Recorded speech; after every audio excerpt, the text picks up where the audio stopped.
Good evening, everyone. Welcome. Thank you so much for joining us. Good evening. Thank you again for joining us this evening. My name is Alexandra, and I'm the Executive Director at the North Carolina Budget and Tax Center. Thank you so much for spending the evening with us tonight to talk about two tax-related constitutional amendments that will be on the ballot in November and the harmful impact they would have for North Carolina communities if approved by voters. We'll be talking about how these amendments would lock in tax cuts for corporations and the wealthy few while shifting ever higher costs to local governments and regular North Carolinians. We're so glad that you're here with us this evening. Thank you so much for joining us as people come into the space. Welcome. Thank you again for joining us for this conversation about the tax-related constitutional amendments that will be on the ballot in November and the harmful impact that they would have for North Carolina communities if approved by voters. In particular, tonight, we'll see how these amendments would lock in tax cuts for corporations and the wealthy few while shifting ever higher costs onto local governments and regular North Carolinians. We're so excited to have so many of you with us tonight. And before we get started, I'd like to turn it over to Tilde, who will be interpreting this evening. You'll also see a link to the Spanish slides in this chat. Welcome, everyone. Thank you so much. Hi, my name is Talis. I'm here with Mara. We're here representing Tilde Language Justice Co-op, and we're going to be your Spanish-English interpreters today. We're going to be interpreting everything from English into Spanish using the Zoom simultaneous interpretation feature. I'm going to switch to Spanish and explain how to access that. Hola, buenas tardes. Yo soy Talis. Estoy aquí junto con mi cointérprete Mara. Venimos representando a Tilde, la Cooperativa de Justicia del Lenguaje, y nosotras vamos a ser sus intérpretes el día de hoy. Vamos a estar interpretando todo del inglés al español, utilizando la función de interpretación simultánea de Zoom. Y para accederla, y esto es para todas las personas que no sean bilingües en inglés y en español, o que no hablen inglés, o que simplemente prefieran escuchar y participar solamente en español. Entonces, si solo quieren usar español y están aquí a través de una computadora, pueden hacer clic en el globito en la parte inferior en medio de su pantalla de Zoom, un globito que dice interpretación. Hacen clic ahí y ahí pueden seleccionar el canal de español. Si no ven este globito o si están aquí a través de un teléfono inteligente o una tableta, entonces pueden hacer clic en los tres puntitos en la parte inferior derecha de su aplicación de Zoom. Hacen clic ahí, seleccionan interpretación de idiomas, seleccionan español y seleccionan finalizado y así pueden entrar al canal de español y para escuchar todo en español. Les vamos a pedir a los oradores por favor hablar a un ritmo moderado y tomando pausas, y pues, si hay cualquier problema con la interpretación, por favor manden un mensaje a través del chat y les ayudaremos en cuanto podamos. Muchísimas gracias. So for folks that are curious, you can access the English channel through a little globe at the bottom center of your Zoom screen. You click that and there you can select the English channel, or for folks that would prefer to listen in Spanish, they can select the Spanish channel. And if you're here via a smartphone or a tablet, there are three little dots at the bottom right corner of your Zoom app that say more. You can click that, select language interpretation, and there you can also select your preferred channel. We remind speakers to please try to speak at a moderate pace, especially when reading. We read a lot faster than we talk. So if you could take it slowly, take some pauses so that we're able to keep up since we're interpreting everything in real time. And if there are any issues with interpretation, please send a message through the chat and we'll help you out as soon as we can. Thank you so much. Back to you. Thank you. We're so happy to have you all with us this evening to interpret, and we're so happy to have all of you here in the audience to join us for an important conversation about the tax-related amendments that will be on the ballot in November and their impact on communities if they are approved by voters. A few other housekeeping notes before we jump in. Everyone will be muted and off camera on this webinar format. The chat will not be enabled, but we do want to receive your questions during the presentation. So at the bottom of the screen, you can see a Q&A function, and you can type your questions there. We'll get to as many as we can this evening and hope to continue to follow up with information. You can also directly chat the co-hosts if you're experiencing any difficulties, and we will record and share the slides and recording after our meeting tonight. So just to kick us off, if you aren't familiar with the North Carolina Budget and Tax Center, we are a nonprofit, nonpartisan organization that documents and analyzes fiscal and economic conditions in North Carolina.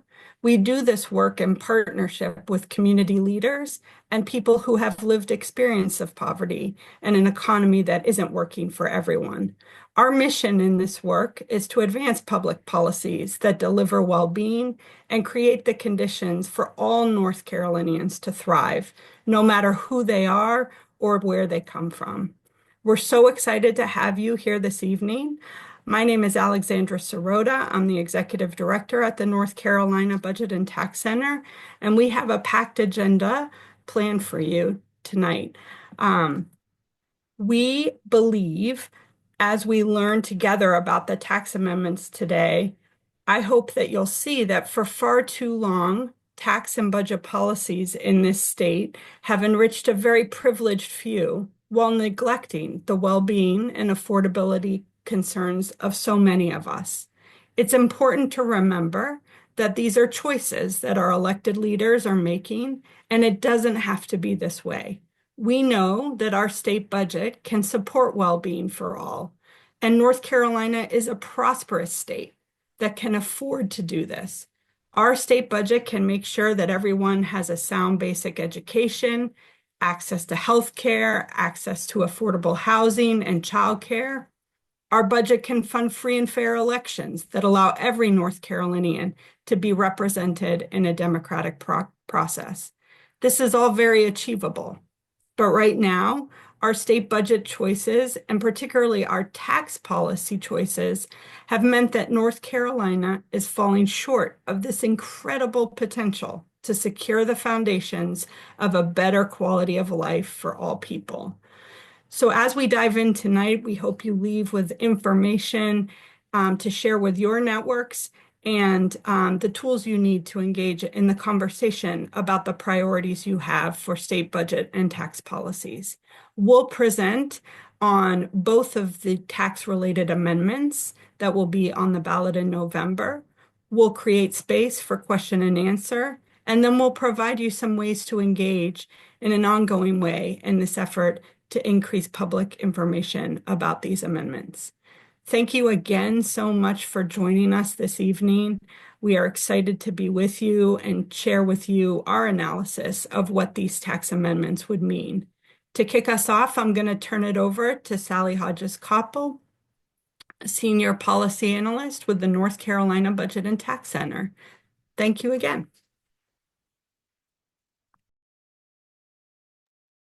Thanks, Alexandra. So in our time together tonight, we'll cover three main ideas. First, we'll briefly review the background of repeated income tax cuts in North Carolina that have been going on for over a decade now, and how they've failed to deliver greater well-being to North Carolina families, and in fact have shifted new costs onto families and local government. So that background will help us understand the context for why legislative leaders are putting these tax amendments before voters right now. Next, we'll talk about the income tax amendment and the harmful impacts it would have by locking in those tax cuts for profitable corporations and the wealthy few while keeping our communities underfunded and shifting even higher costs onto families that are struggling to keep up. Finally, we'll wrap up with the property tax amendment. We know that too many people are struggling with housing costs, but we'll see how this amendment would not help those households. Lawmakers could have chosen to fund targeted relief, but instead this amendment would restrict the most important revenue source for local government at the same time that the state is pushing new unfunded costs onto those governments, such as costs for food assistance. So this amendment would in fact make it more likely that local governments would need to enact new fees or cut services for basic services like education, public safety, and emergency response. Okay, so let's review our current context and how 10 plus years of income tax cuts has shifted costs onto families and local government. Going back to 2013, North Carolina state lawmakers have repeatedly slashed income taxes for highly profitable corporations and the wealthy few while leaving our communities underfunded. This chart is showing personal and corporate income tax rates over time going back until 2013 and showing scheduled rate cuts going all the way out to 2036. The orange line is showing the personal income tax rate, and the blue line is showing the corporate income tax rate. So back in 2013, North Carolina still had what's called a graduated or progressive personal income tax rate with a higher rate on higher income households. And that graduated rate was a part of what helped to make our tax code more equitable by asking families and households with higher incomes to pay a higher share in state income taxes. But after 2013, lawmakers got rid of that graduated structure and moved us to a flat rate with the same rate regardless of income level. And we are now at this dashed black line at 2026 with a personal rate of just 3.99%. And you'll see that lawmakers have scheduled additional cuts to the rate, eventually taking the rate as low as 2.49%. Again, those cuts have already been scheduled without knowing the future needs of our state and whether this tax policy will be capable of keeping up with those needs. Likewise, with the corporate income tax rate, lawmakers have dramatically slashed the rate since 2013. It's now at just 2% and is scheduled to be eliminated entirely by the year 2030. So after that year, very profitable corporations who earn profits in our state will pay no state income tax on those profits. And we know that when the corporate income tax rate is cut, it benefits largely wealthy shareholders and corporate executives, many of whom live out of North Carolina. So actually over 90% of cuts from the corporate income tax rate flow out of state to out-of-state residents. When the Budget and Tax Center talks about these state income tax cuts, we talk about them as tax cuts for the wealthy few. And this chart shows why we say that, what we mean by that. This chart is showing the average tax decrease that North Carolinians of different household income levels are going to see when the next round of personal income tax cuts goes into effect in 2027. In 2027, the rate will drop again, and we see that the richest 1% of households in North Carolina, these are households that have incomes of over about $764,000 a year and above, will see their income tax decrease by about $8,000.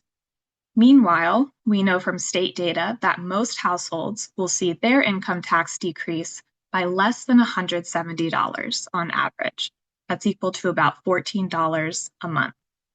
So again, when the personal income tax rate is cut, the benefits skew dramatically towards the wealthy few, while most households receive very little at the same time that costs continue to increase year after year.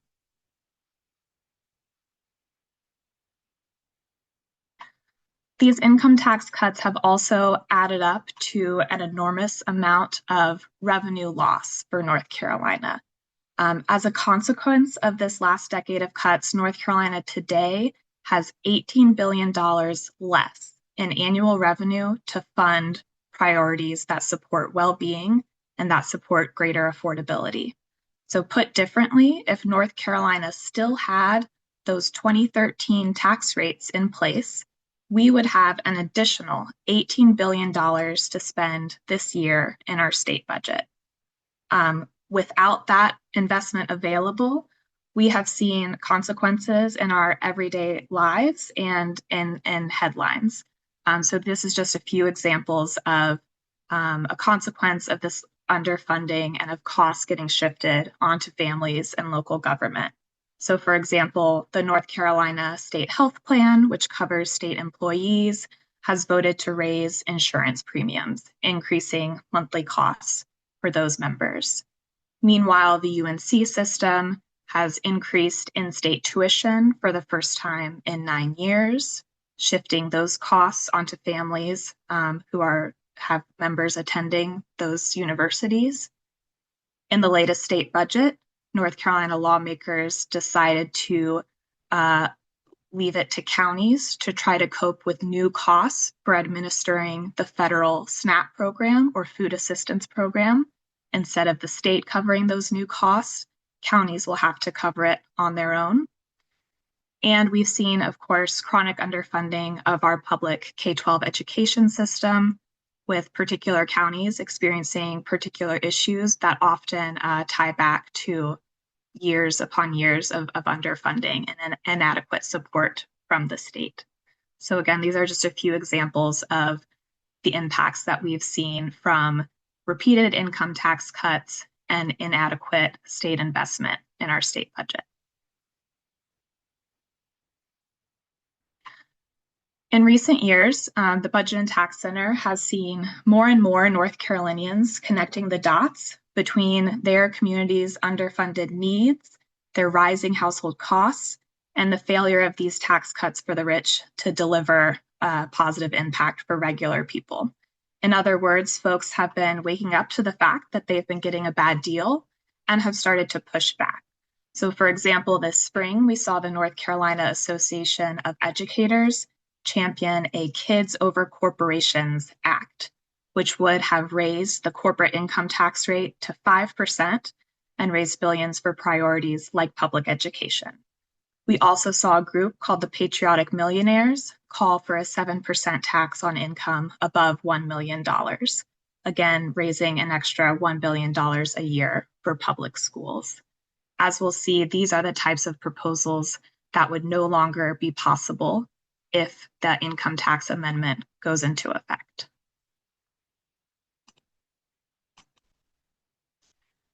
So seeing this pushback and this organized effort from some North Carolinians, state lawmakers decided instead to try to lock in their harmful tax policies.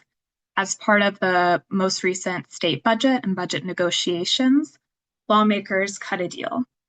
House and Senate leaders agreed to continue cutting personal income taxes, although at a slightly slower pace than originally enacted in law, but still arriving at that same very low rate of just 2.49%.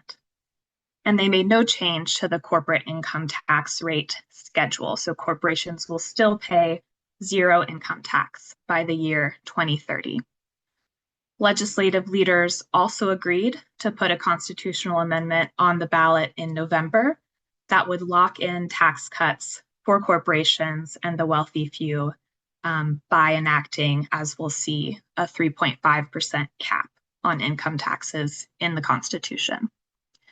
And then finally, they agreed to put a constitutional amendment on the ballot in November that would block local governments from trying to step up and fund their community needs with their most important revenue source, the property tax. So we'll see the specifics of that proposal as well.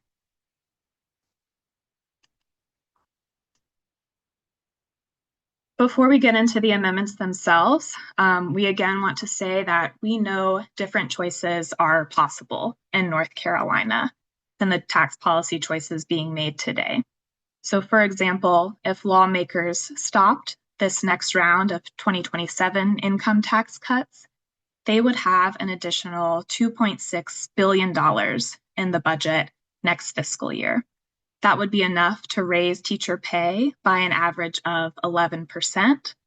It would be enough to also double state investment in mental health, substance abuse, and developmental disability services. And it would be enough to provide subsidized childcare for about 83,000 children.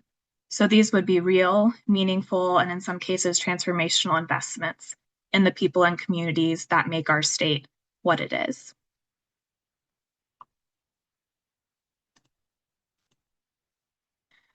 Okay, so we're going to move into talking about the specifics of the income tax amendment.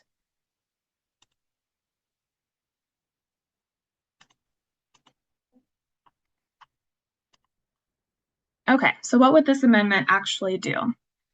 This amendment would make 3.5% the maximum allowable income tax rate for individuals and corporations in the state constitution. Specifically, voters will be asked to vote for or against a constitutional amendment to keep the state income tax rate from being raised higher than 3.5%. So North Carolina already has an income tax cap in the state constitution set at 7%. But as we saw earlier, current income tax rates for individuals and corporations are already far below that 7% cap. You'll remember that the corporate rate is at just 2%. So this new lower cap at 3.5% would not change current very low rates, but what it would do is lock North Carolina into the current harmful tax choices being made today and block future voters and future lawmakers from making different choices. Specifically, this lower tax cap would lock in benefits for the super rich and highly profitable corporations via an upside down tax code. And what we mean by an upside down tax code in North Carolina is that the richest households in our state already pay the lowest share of their income and state and local taxes each year. So this chart is broken out by different levels of income and shows the percentage of that income that families pay in state and local taxes every year. So the richest 1% of households who have incomes, again, above about $700,000 a year, pay just 6% of their annual income in state and local taxes. So this is state income tax, sales tax, property tax. Meanwhile, the worst paid, lowest income, 20% of households in North Carolina who have annual incomes below about $22,000 a year are paying over 10% of that income in state and local taxes every year, which is quite a large share when every dollar is needed to meet basic needs. And again, this upside down structure becomes worse over time as the state continues to cut income taxes and becomes more reliant on other taxes that hit lower income folks harder.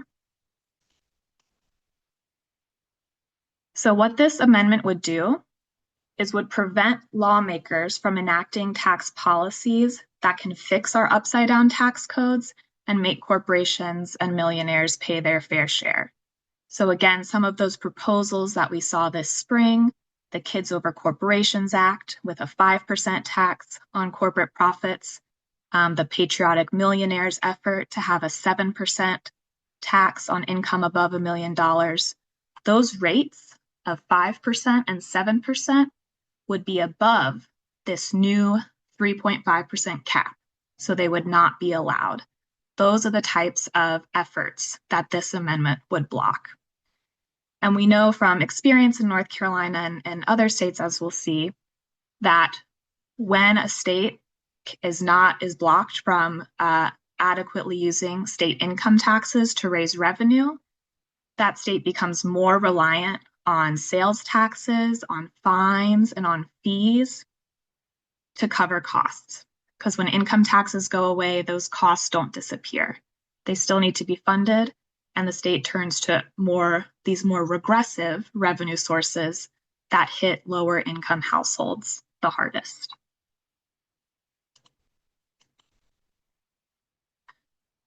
So we know that when voters are going to the ballot box this year, they're going to be very concerned about the high cost of living. And they might be confused about the impact of this amendment, thinking that it will keep their costs lower. And so it's really important in our efforts together to educate our communities that the income tax cap will not keep costs low, and in fact is likely to have the opposite impact. We know from other states, again, that have low or non-existent income taxes, that they tend to have higher sales taxes, property taxes, and fees. So those are all ways of raising revenue that are not closely related to a person's ability to pay. And so they hit lower income folks harder. In North Carolina, we already have the lived experience of knowing that when income taxes are low or capped, costs get shifted onto families. So again, we've seen higher tuition at UNC system campuses. The average increase for students was $125 per year.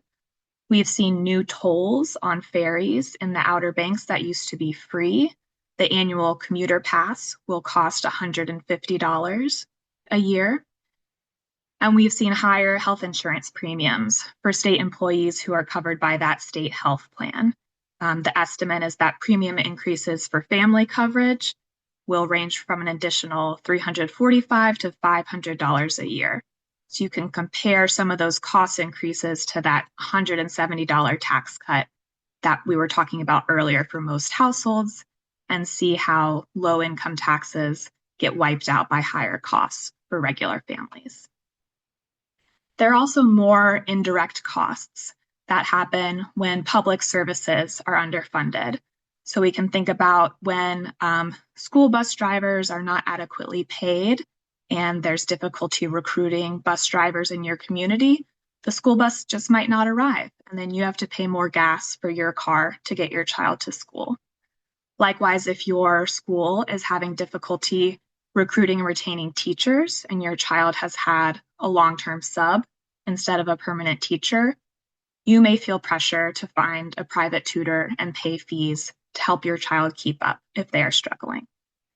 Likewise, if our DMV is underfunded and folks have to spend a long time waiting in line to work with the very few workers available, you might have to take time off work to do that and have lost income as a result.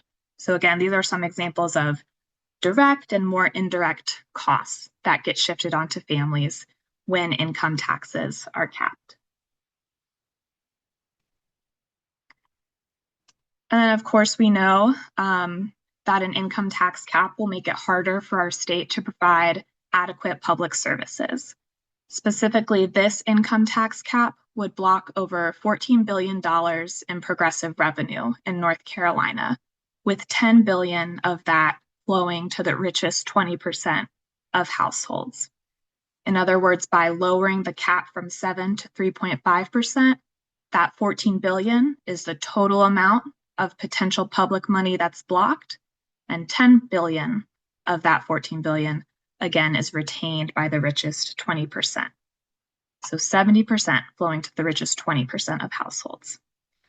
As we've talked about, we're already seeing the impacts of underfunding in North Carolina, and we can certainly think about the continued needs that will go unmet when we can't raise adequate revenue. So underfunded schools, housing and childcare that remain unaffordable, infrastructure that falls into poor condition and cannot be maintained, and healthcare becoming more unavailable as rural hospitals, for example, cannot keep the doors open and the state is not able to provide the support to make that healthcare accessible in every corner of the state, rural or urban. We also know that it's already concerning when we think about North Carolina's current needs for adequate funding, and it becomes even more concerning when we think about our potential future needs for adequate funding, given the high level of uncertainty we are living with right now. We don't know when the next natural disaster might hit our state, but we do know that Western and Eastern North Carolina are still struggling to respond to hurricane damage years later.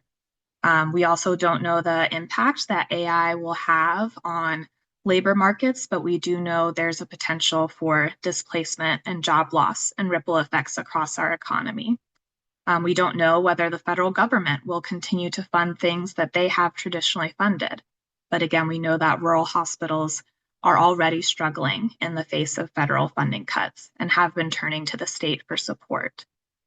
We also know that from past experience with recessions in North Carolina and in response to a variety of crises, that temporarily raising income taxes on the wealthiest during a crisis can help contain that crisis, reduce its duration, and protect public services like public K-12 education.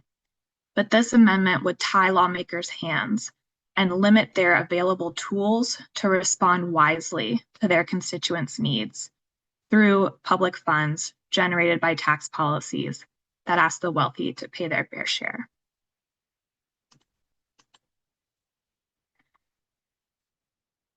Finally, as we transition to talking about the property tax amendment, we can reiterate that tax policy decisions at the state level, especially about income taxes, have ripple effects at the local level. And an income tax cap is likely to increase pressure on local governments who are already under financial pressure. 1/3 of North Carolina counties, they are overwhelmingly rural, rely on state funds for over 15% of their annual budget. So those are the counties that are hit hardest when state legislators can't adjust income taxes and meet funding needs. When they're coping with limited state support, those local governments, as we'll see, have few revenue options available to them to begin with, and they will have even fewer options if a property tax limit amendment also goes into effect. And so to talk with us more about that property tax amendment, I'll pass it back to Alexandra. Thank you, Sally, and thank you to everyone who's adding their questions into the Q&A box. Please feel free to keep doing that. We'll answer as many as we can by typing answers. We also have some time reserved to answer those questions live. So thank you again for sharing your questions. We hope to get to as many of them as possible. As Sally mentioned, I'm here to talk about the property tax amendment. And like the income tax amendment, I think you'll see that this amendment won't provide meaningful help to folks who are struggling with rising housing costs. Instead, it is likely to lead to new fees and service cuts at the local level, and it would also deliver property tax breaks for commercial properties that don't need it, while doing very little for those homeowners who do need help right now. Next slide. So before we jump in, I do want to give a little bit of background on property taxes. The property tax is by far the largest source of revenue for North Carolina's county and cities. This chart shows you that when you look at all counties' revenue across North Carolina, that 42% came from property taxes in 2025. Unlike the state and federal government, city and counties in North Carolina are not allowed to collect income taxes. So they're limited to property taxes, sales taxes, fees, and depend on money from the state and federal government to build their local budgets. Property taxes is especially important because it's predictable. Based on the values of properties in a local community, local elected leaders can predict how much property taxes will be collected in a given year. As we've seen already, state funding has not been keeping up with needs in communities, and this puts more pressure on local governments to turn to their most important revenue source, the property tax, to try to adequately fund K-12 education and other responsibilities that have not been funded and neglected by the state. Local leaders are therefore caught between a rock and a hard place, since increases in property taxes can't just be targeted to corporations or the rich the way the income tax increases can. The property tax rate has to apply uniformly on all property owners, whether their income can keep up with those higher bills or not. So when state funding falls short, because of the tax cuts for the rich, local leaders have to choose between letting local services like K-12 education fall off or raise property taxes in a way that may be difficult for residents. Next slide. Before we were looking at the statewide data, this map here looks at individual counties. And one thing you can see from this picture is that property taxes are a significant share of county level budgets, at least half in many counties across the state. But the range is from a low of 30% to a high of 75% in Wake County. One thing we'll note is that when you get these slides in the bottom corner, I know there were questions about local data. You can hover over the source link, and that will take you to information about your own county in terms of the share of county budget that comes from the property tax. Next slide. So let's talk a little bit more about what drives rapid increases in property taxes. This is important because we know that property tax is important, but we also want to be sure that people can afford to stay in their homes. Property tax bills are the result of both the property tax rate that elected leaders choose and the value of the property, which is supposed to be the market value or the amount of money that you could sell your property for. In North Carolina, we've seen rapid increases in housing values. This is in part driven by a shortage of housing compared to demand. In other words, not enough housing is getting built for the number of people who want to buy homes. So the housing that is available is quickly becoming very valuable. It's also the case that many counties conduct their property assessments very infrequently. They might only assess or estimate the value of properties once every 8 years. So if housing values are growing, homeowners can see big jumps in taxes after these assessments. Finally, it's important to note that researchers have found large developments and commercial properties are often underassessed or estimated to be less valuable than they actually are. They may also receive property tax exemptions. And when that happens and those property owners aren't paying their fair share, it puts more pressure on other payers and drives up the final bill. So there are policy options available to state leaders to address each of these issues right now. But the property tax amendment going before voters in November does not address these underlying causes of rapid increases in property taxes. Next slide. The property tax amendment also would not improve existing property tax relief programs. Right now, North Carolina has 3 property tax relief programs that unfortunately are not designed well enough to reach the families that are facing unaffordable housing bills. And the state has not committed to funding them in a way that will ensure they're a valuable source of support for households facing higher property taxes.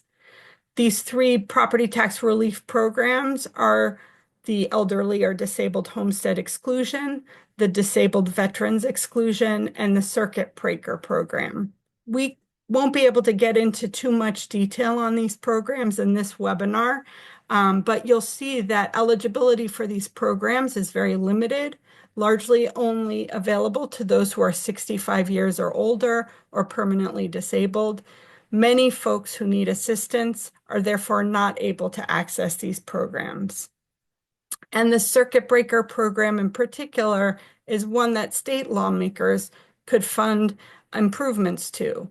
They could lower the age limit, adjust the income threshold, and ensure that immediate relief kicks in if property taxes exceed a certain percentage of households' income. Right now, the circuit breaker program simply doesn't do this. It defers taxes to be paid at a later date with interest. And understandably, that's not very appealing to folks who are struggling with high costs. We've also heard from folks that there's some confusion about whether the property tax amendment is the same thing as the property tax moratorium that has been in the news lately. These are not the same thing. The moratorium is a state law that has already been passed. It applies to 9 counties, and it means that these counties aren't allowed to use the latest, most accurate estimates of property values in their county's development of their property tax policy. Instead, they had to use outdated estimates this year. And in many cases, as we see here with Buncombe County, cities and counties just had to raise property tax rates to balance their budgets and make up for the revenue they would have lost by using these outdated property values. Okay, so let's get into what exactly the property tax amendment says. Voters will be asked to vote for or against a constitutional amendment requiring limits on property tax increases by local government. This is very vague. It is not at all clear what the specific limit would be, and if this amendment is approved by voters, it would then go back to state lawmakers to decide what the details of the policy and the limit would actually be. What we do know is that it's most likely that state lawmakers will adopt something called a levy limit. This puts a hard cap on year-over-year growth in property tax collections. Next slide. So let's talk about what a levy limit does and does not do. A levy limit effectively caps the total property tax revenue that a local government can collect. Again, we don't know the exact limit that lawmakers will choose if this amendment is approved by voters, but we do know that outside interests, like the Tax Foundation, proposed a 2% levy limit in presentations to the legislature this year. That means that total property tax collections, if legislators adopt the Tax Foundation recommendation, could only grow 2% from the last year, excluding any new construction that's happened in the county. So if last year a county collected $1 million from existing properties, this year they could collect no more than $1,020,000 from those properties. What does this look like for local leaders on the ground? As the cartoon says here, state lawmakers are mandating that their revenue from property taxes can only rise a tiny bit this year, but at the same time, they've put a lot of new costs onto local governments. In other words, under a levy limit, state lawmakers will limit local elected officials to a small increase in revenue that's extremely unlikely to be enough to cover the county's rising costs or compensate for chronic underfunding of public education and other priorities. And it's also unlikely to allow local governments to cover new unfunded mandates from the federal government. One of those examples, as you heard about earlier, the state is now planning to require counties to absorb increased costs for food assistance, or SNAP, a federal program that Congress recently enacted deep cuts to. So this limit is at the county level. A levy limit, unlike the circuit breaker program that we were just talking about, does not cap an individual's property taxes. Your bill could still increase sharply or be unaffordable based on your income due to factors outside of your control that we talked about earlier, like rapid increases in housing values. And this policy would not go as far as a circuit breaker would to ensure that households with low or fixed incomes don't pay more of their income on property taxes than they can afford. Next slide. So I think it's important as we move to think about what property taxes provide in our community to say that property taxes are used to fund basic local services that create safe and healthy conditions for people to live. These services will be at risk when local leaders are not able to raise the money they need to cover expenses. A levy limit puts at risk the ability to sustain emergency response, to maintain the locally funded public school positions and public school buildings. It puts at risk streets, sidewalks, and street lights. And these are really important investments that we're making in the quality of life in communities across the state. Next slide. So what I want to do is paint a picture with some examples from analysis done by partners of ours.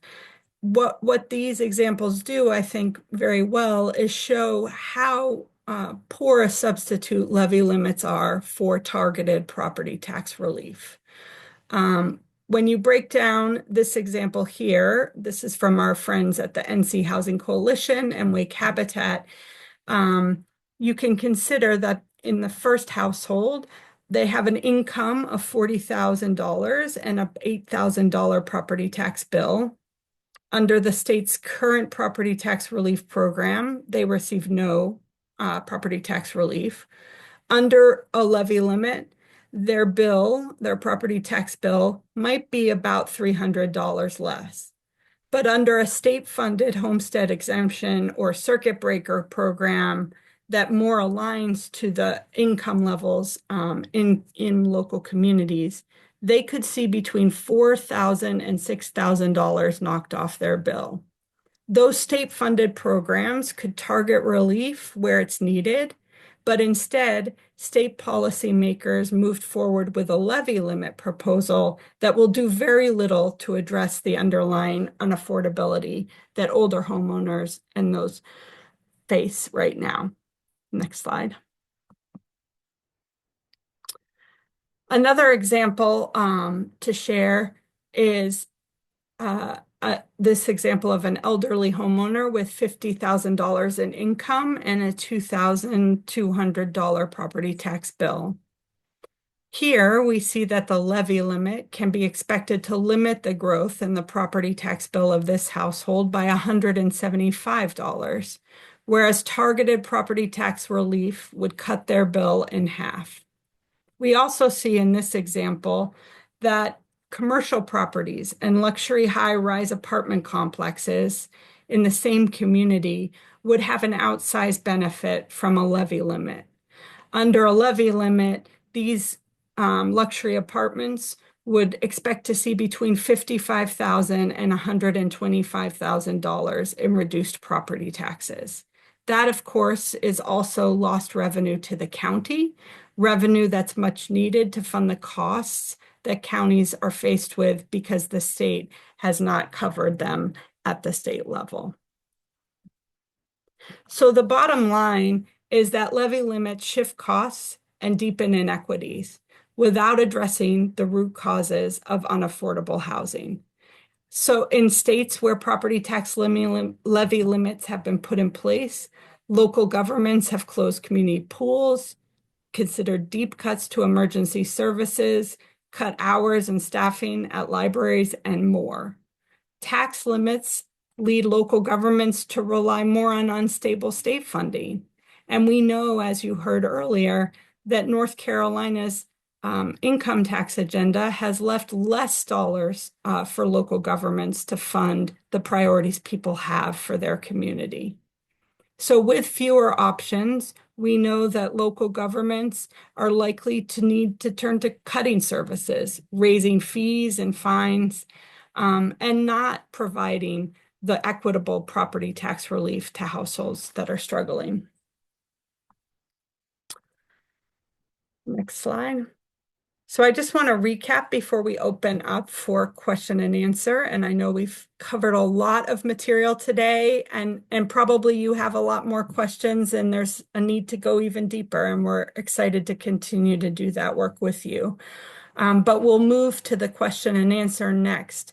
Before that, though, I want to recap that over the last, what we covered in this webinar. Over the last 10 plus years of income tax cuts, we documented how costs have shifted shifted onto counties and families. We saw how the income tax amendment would lock in tax cuts for corporations and the rich while keeping our communities underfunded. And we saw how the property tax amendment won't provide meaningful relief for families that are struggling with rising housing costs, but instead are likely to lead to new fees and cuts to local services. These impacts are why it's so important to educate our networks and communities in the month ahead. And with that, I will turn it over to my colleague Danny to help us facilitate the question and answer. Thank you. Hey y'all, I'm Danny Hoffpower. I'm the Director of Community Building and Programs at the Budget and Tax Center, and I'm here to field your all your questions, which we have many. Love to see it. We might not get to all of them. We have been trying to answer them as the presentation was going on. I think we can get rid of a lot of these questions, maybe Alexandra, or Sally, by just talking through some of the arguments for and against the amendments. Yes. I see a lot of similar questions along what are the arguments or justifications for these amendments. And again, I think these amendments are rooted in an ideology that says cutting taxes for the wealthy and big corporations will generate economic growth and jobs, and that it will put more money in people's pockets. We hope that this presentation gave you a sense of the last point, that for the vast majority of North Carolinians, income tax rates that are kept low are not giving them a tax break or more money in their pocket, and they're actually having to pay more to get their kids to school, to find affordable childcare, to live in a house near or rent near their job. So costs have gone up, and people aren't getting a significant tax break. Who is getting a significant tax break, as we talked about, are very high income North Carolinians and primarily out of state corporations and their shareholders. I think the other point about that is often used is that income tax cuts generate new growth in jobs and productivity. We know that North Carolina's economy depends on the people who fuel it, the people who are working every day, going to jobs to make the profits for companies and businesses across the state, the entrepreneurs who are starting up businesses, and the small businesses that are the primary job creators in our state. We know that those are the folks who are most driving economic growth and opportunity. And we see in the data, when we look at North Carolina's job growth and productivity compared to our neighboring states, that we are not outperforming our neighboring states, but instead very much our employment growth has been in line with our neighbors. So we're happy to share more detailed analysis in the follow-up email, but it's important to note that the justifications for these income tax cuts and continued low tax rates are based on bad information about the impact in community. Instead, we know that when we invest in education opportunities, job training, quality of life, and infrastructure, we can fuel a stronger economy that everyone can participate in. Awesome. The questions keep rolling in. I think this is a great question and probably one that we aren't going to be able to get deep into, but maybe sending the timeline from our website out and the follow-up email might help with the answer.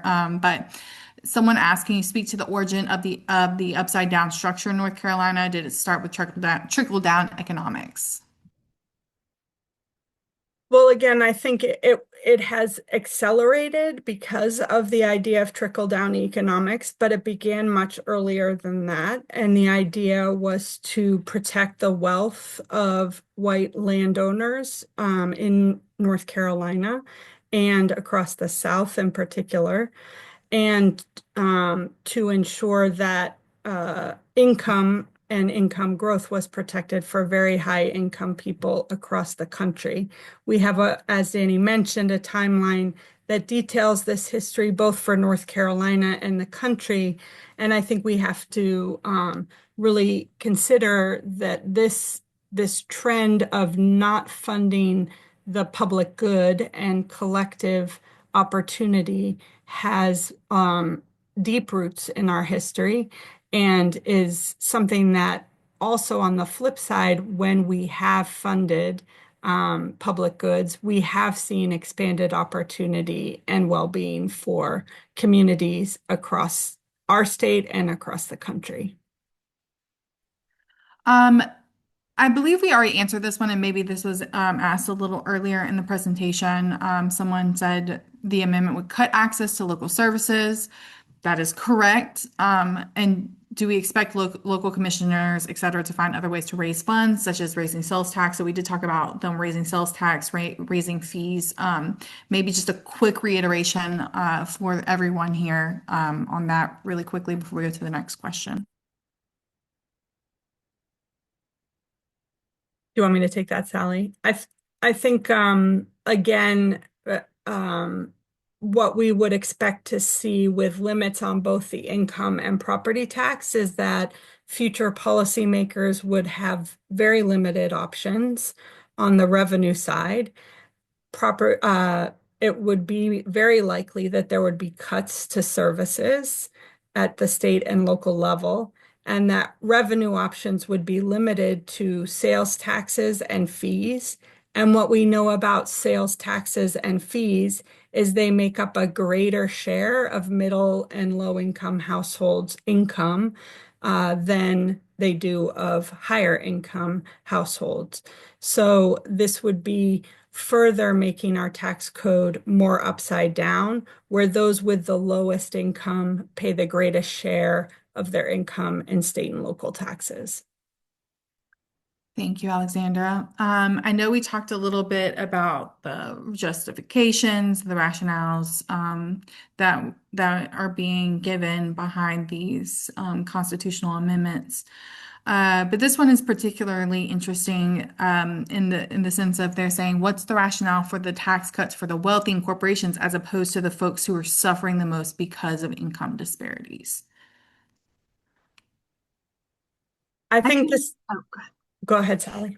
Oh, I was going to say, I think part of the issue is the effort to help people understand in the first place that these are, in fact, tax cuts for the wealthy and corporations. You know, when we hear about a tax cut in North Carolina, or when we read media reporting about an income tax cut, usually they just report that that rate is decreasing, and they do not provide that dollar level breakdown that we saw earlier in the slides.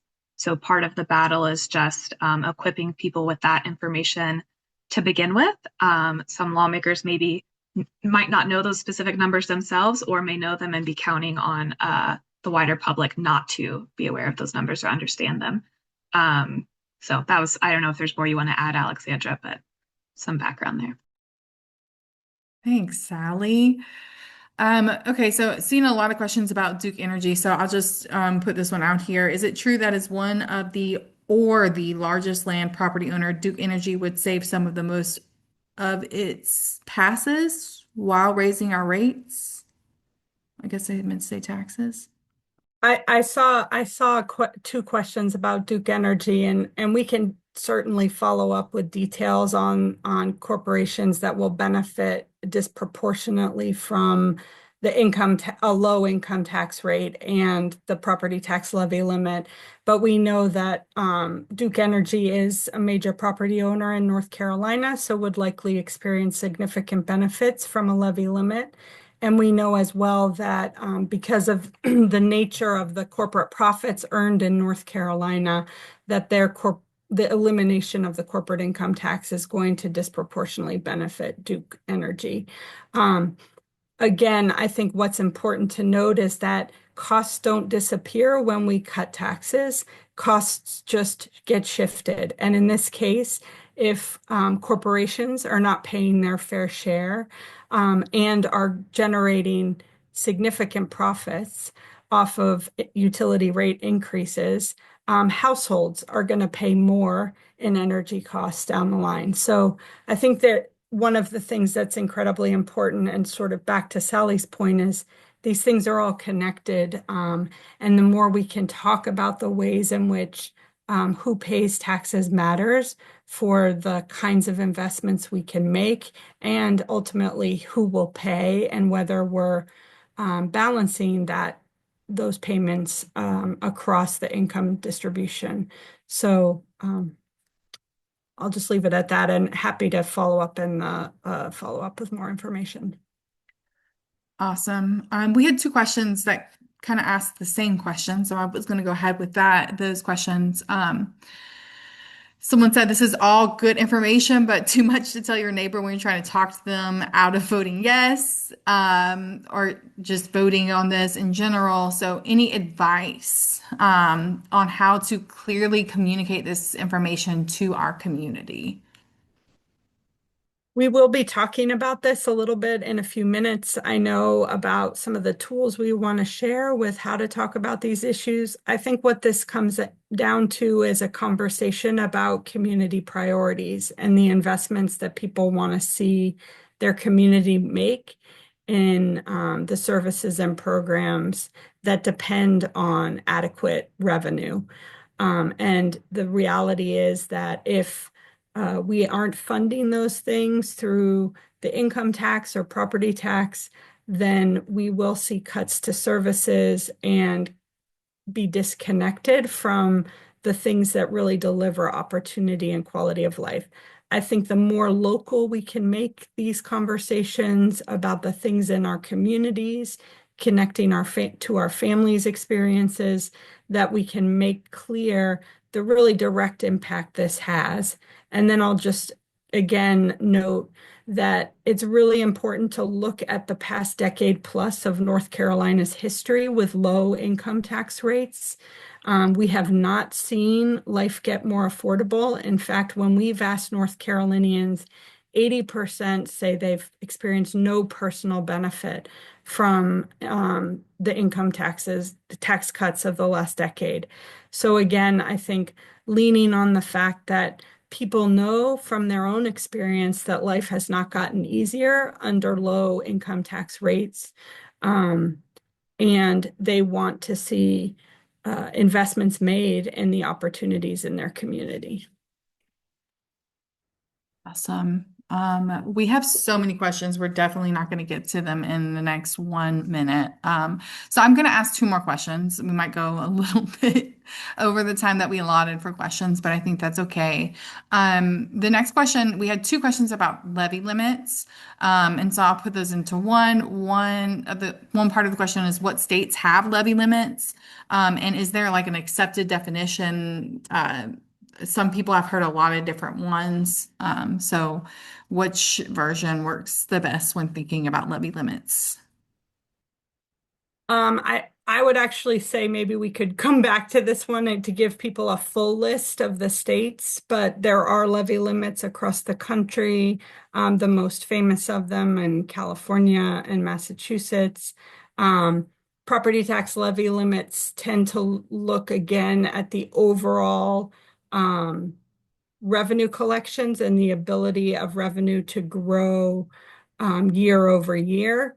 There are also other designs like property tax caps and per person caps that sometimes get used interchangeably. But again, what we've heard in the legislature is a conversation about a levy limit. But I'm happy to share more details on the states that have levy limits and property tax caps and various limits on property tax collections. Can we answer, Danny, the one about it seems like it's getting a lot of thumbs up, which I think means a lot of folks want to hear us talk this through, which is around is there a pathway to stop these amendments? Yes, I would love to know that. Angela asks, is there any polling on these amendments and where do we stand? Do we have a chance to defeat these? So I haven't seen any recent polling on the amendments. We do have a poll that we published on people's concern about tax cuts overall that I think we can share in our follow-up notes. And the bottom line of that poll is that people are very much opposed to elimination of the corporate income tax and concerned about the threat that continued low income tax rates have to public schools and public health and well-being across the state. I think the pathway to make clear that these amendments are harmful and should be opposed is by working each of us with our networks to communicate about what's at stake and how much these amendments put at risk. So the pathway in my mind is a pathway through education and connection to people's everyday experiences. We know that when people understand who benefits from income tax cuts and property tax limits, that they are outraged and concerned that their community won't have the services and programs that they need, and that our economy will continue to be tilted and rigged for the wealthy and profitable corporations. So I think the pathway really is one where getting as much information out to community members, folks in our network, and connecting with leaders, local elected leaders, business leaders who understand that we can't limit our revenue and expect to deliver the great opportunity that this state needs to deliver and that every North Carolinian deserves. Awesome. We're over time for the question section. We didn't even touch these questions, which honestly I love. I love that y'all have so many questions for us. That means that you're picking up the information, and you're feeling fired up about it, as fired up as I am. So we will definitely be working on getting the questions that we didn't get to answered in the follow-up email. And does that sound good? Can we move forward to our next steps? All right, awesome. Thanks, Alexandra and Sally. Can I get the next slide? Okay, so we have some ways to engage, some next steps. I'm going to run through a couple of them quickly. This will be included in the follow-up email. One is to check out the Budget and Tax Center's published analysis to learn more about these amendments. We have it's like a little toolkit of different analysis that we have and different one-pagers and blog posts that we have. So we'll be sending that out. We will be text banking next week. We have a very large goal of about 700,000 North Carolinians that we are trying to text to hear how they're feeling about the amendments, what messages are sticking with them, what's most important to their communities. And so we are a small but mighty team, and we could definitely use some help if you are willing to help us get those messages out. It's really easy and we make it fun. You can also email Budget and Tax Center to schedule a virtual or in-person presentation. This is, of course, dependent on capacity. Like I said, we are a small but mighty team. And because we do have a limit on capacity, you can also email us for coaching on educating your networks in your community. If someone who's in the chat could drop the email for both of these, right now, that would be great, but we'll also put those in the follow-up email. And then the last one we have is to sign up for Empower. This would be a longer term way to engage with us around the amendments, keeping you up to date, relational organizing, so you can share these messages out with your communities in real time. Because like Alexandra said, local is the way we have to go with these amendments, and getting personal and talking with our friends and family is how we will come out on the other side. So I'm going to pass it to Victoria to give a little bit more information on how to sign up for Empower and about the Empower app. Thank you, Danny. Okay, if we can go to the next slide, I'm going to tell you guys about Empower. So for folks who are asking, how do I communicate this to my neighbors, to my friends and family? Empower is a tool that we'll be using at the Budget and Tax Center to educate our friends, family, or community members about the amendments. So Empower is an app that you will download on your phone. I think you can also use it on the computer, but I am only familiar with it as an app on your phone. So in an effort to help us on our mission to educate voters across the state about these constitutional amendments, if you would like to participate in some relational organizing, download Empower through this link listed below or by scanning the QR code.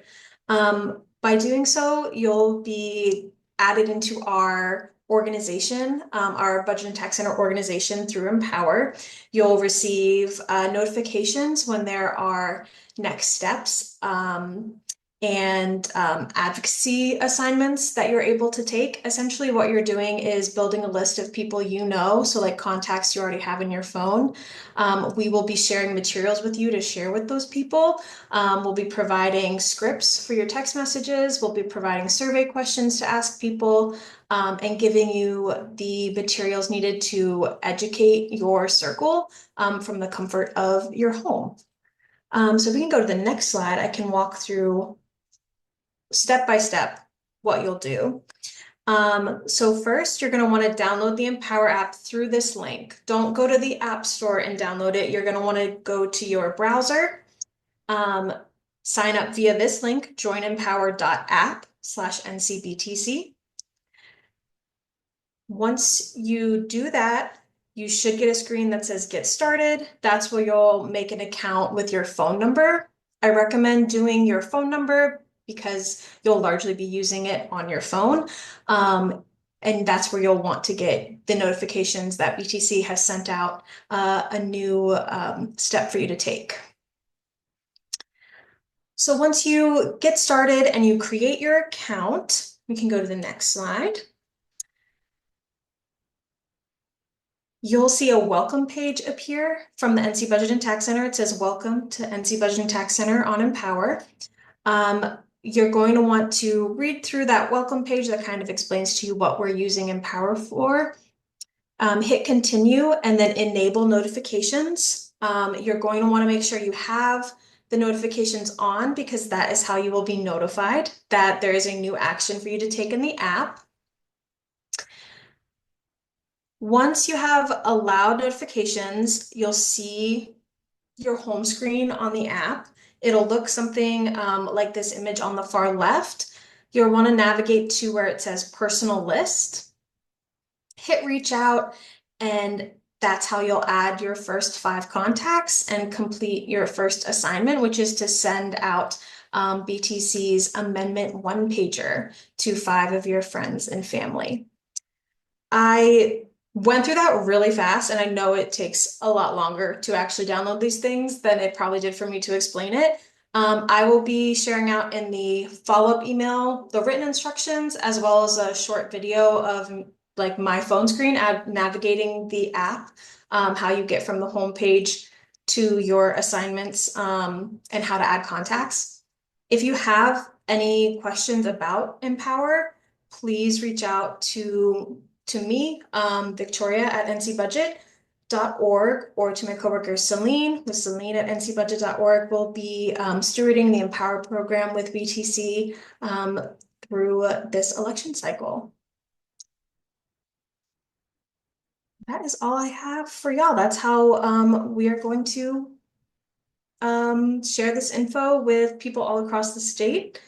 We also want to hear from you guys about this presentation. Please give us your feedback through ncbudget.org/presentation evaluation. You can scan this QR code. We'll also share this in the follow-up email. These presentation evaluations are how we improve the way we communicate with our community members, and it helps us develop the best content we can for folks. I don't know who I'm passing it off to close, but I don't want to close it preemptively. I think we are going back to Alexandra for the Perfect. close. Thank you. But I think you did a great job closing, Victoria. Thank We're so grateful, everyone, for joining us this evening for this presentation. Clearly, we want to keep getting you information. There's a lot of questions that we need to answer and a lot of information that we're still working to put together to give you a local picture of the impact these amendments would have. We're incredibly grateful that you took time out of your evening to be with us. Please reach out and be in touch with us, and we will share out the slides, recording, and additional resources and tools in response to your questions tonight. Thank you again so much for joining us, and we look forward to staying in touch.